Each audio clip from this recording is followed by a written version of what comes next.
Hi again everyone, and welcome back to the vlog.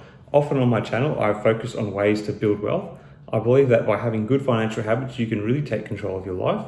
By doing the right thing and developing good habits such as setting up multiple streams of income, spending less than you earn, and investing for the long term, you're able to attract more opportunities, and if taken correctly, these opportunities can further your financial and lifestyle outcomes. Now obviously you can have a number of textbook good financial habits and still not be getting ahead. Often the reason for this is that these positive habits can very easily be outweighed by simultaneously having a number of bad habits. Often primary among the bad financial habits that we often hear about are too much bad debt. One of the most common forms of bad debt is having a credit card and not being able to make payments before the usually exorbitant interest rates kick in, especially if this becomes a long-term pattern. Credit card debt is something that you will often hear stories about, especially among young people with low incomes. However, what I'm going to focus on in this video isn't the long-term impacts of mismanaging credit cards, but rather a new financial habit which is emerging as a trend, particularly among young people who often already have credit card debts and who have been missing payments on those credit cards.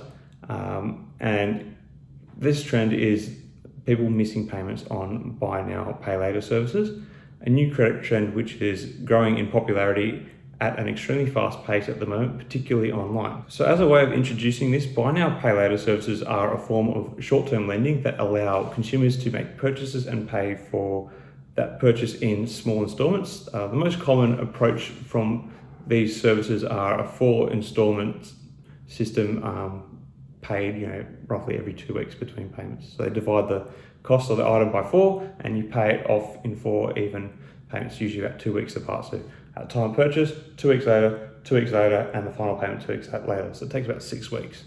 So it is a relatively new industry, with the global market's biggest player, the Australian-based company Afterpay, is now only 6 years old.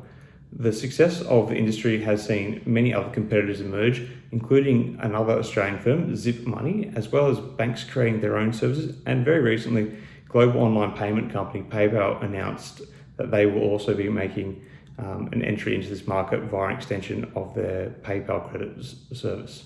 This type of short-term lending, while having low caps in terms of how much can be spent by consumers, is quite easy for consumers to actually access.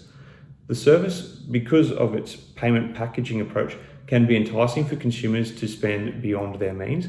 For example, if you were buying something that costs $1,000, you may not have to pay $1,000 today. Through a service like Afterpay or Zip, generally speaking, you only need to actually pay $250 today and the rest a little bit later in 3 even installments.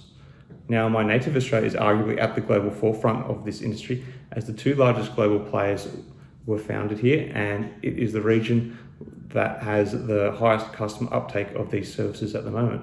Now, with this background established, let's have a look at what has been happening in this industry. So about a week ago, the Australian Securities and Investment Commission, ASIC, delivered a report into the buy now, pay later industry in Australia.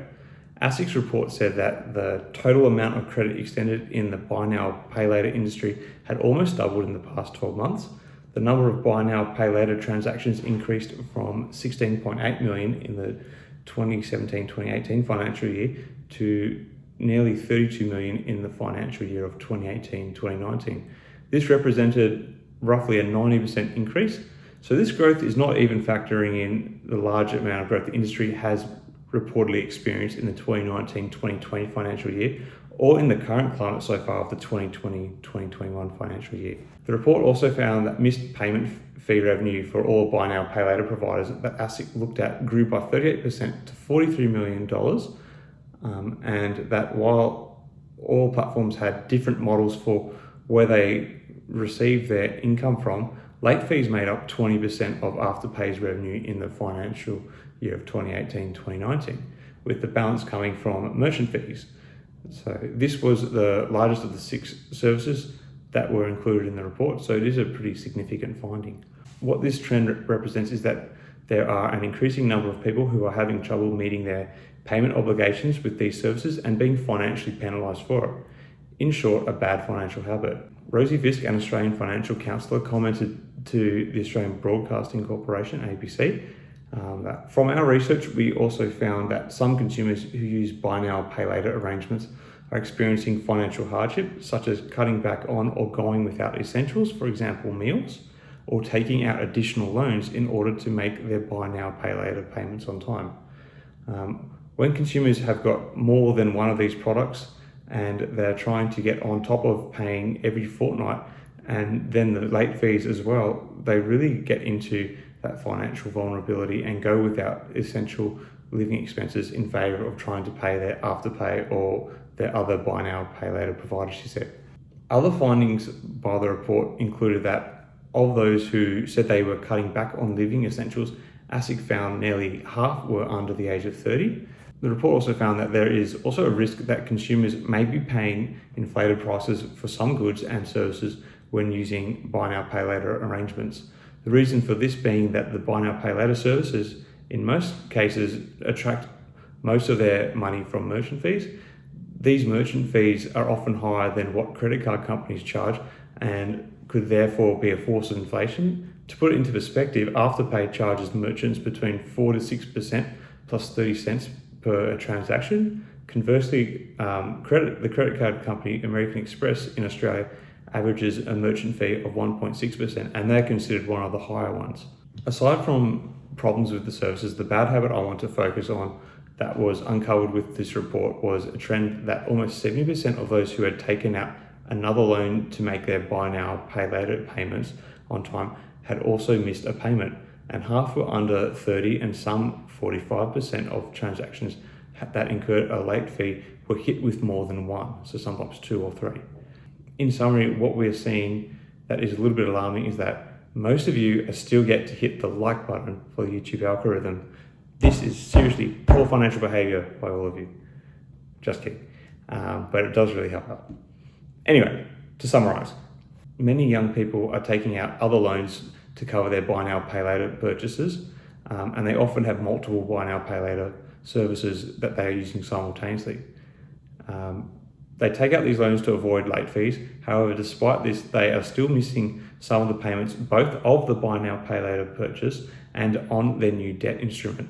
Now, these loans that are being taken out to cover buy now, pay later purchases could be small unsecured loans, including payday loans and credit cards, which will attract high interest payments. So basically, these people are using another bad habit, being bad debt, to fix the problem of their original bad habit of spending beyond their means. And sadly, unlike in a maths class, 2 negatives are not going to make a positive in this instance. Now, I'm not here advocating that people do not use buy now, pay later services such as Afterpay or SIP. After all, I do hold investments in both of these companies. My main message is that if you are going to use these services, just like any other debt instrument, understand the service you are signing up to. Understand your obligations under the service and the fees that may be associated with the service. These buy now, pay later companies don't really want to be earning their revenue from late fees, and this is also evident in their data. Revenue from late fees represents money that they have loaned out that is now at risk of not being paid back. Contrary to popular belief, these companies want their users to make their payments on time and keep using the service. The same is true for credit card companies, hence why the vast majority of their revenue is not derived from late fees. However, these companies still need to put in place fee incentives to ensure that their users are likely to meet their obligations and that it reduces the risk of them losing money through these loans. So generally, as a consumer, you should be mindful of what your financial means are. If you're using the service, budget for the item as if you are paying for it on the spot, and don't be just attracted to the smaller amount that you need to pay up front. Be smart and in control with your purchases, otherwise you will end up paying a lot more than you were expecting. Try to avoid using high interest debt to cover your financial obligations, and if you find that your debt is getting out of control, speak to a debt counselling service. Anyway, I hope you enjoyed this little exploration into the state of the buy now, pay later industry. It is an area that is experiencing extremely fast growth in usership. By all means, use these services, but be aware of your means and what your obligations are under these services. Make sound financial decisions, because at the end of the day, it is you that is going to be hurting if you don't. I hope you have found this video useful and informative, and that you have already hit the like button to help out the channel with the YouTube algorithm. Till next time, thanks for watching. Take care of yourselves. Cheers. 3, 2, 1.